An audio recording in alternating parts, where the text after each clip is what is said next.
Hey guys, office అయిపోయి ఇంటికి రాగానే మీరేం చేస్తారో కామెంట్ చేయండి.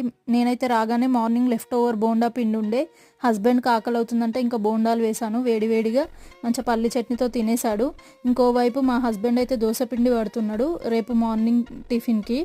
ఇంకా చెరొక పని చేసేసుకుంటే త్వరగా పనులు అయిపోతే మంచిగా హ్యాపీగా రెస్ట్ తీసేసుకోవచ్చు. ఇది మా బుల్లి కిచెన్, చూసి భయపడకండి. ఇంకా క్రంచీ క్రంచీ బోండాలు అయితే రెడీ అయిపోయినాయి. ఆయిల్ ఫుడ్ ఎక్కువ ఎంకరేజ్ చేయొద్దు, కానీ మా హస్బెండ్కి ఇష్టం పుల్లటి పెరుగుండే, అందుకే వేశాను. ఈలోపు నాకు స్వీట్ క్రేవింగ్స్ వచ్చినాయి, అందుకనే ఇంకా మంచిగా అజ్మేరీ కలకాను తీసుకొని తినేసిన, చాలా బాగుండే.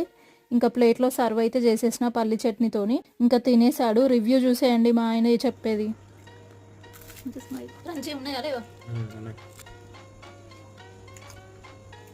మా ఆయనకు ఆయిల్ ఫుడ్ అంటే ప్రాణం. రోజు ఇట్లా బోండాలు చేసి పెట్టినా తింటాడు మంచిగా. మైసూర్ బజ్జీలు, చిన్న పునుగులు హోటల్ స్టైల్ ఉన్నాయా?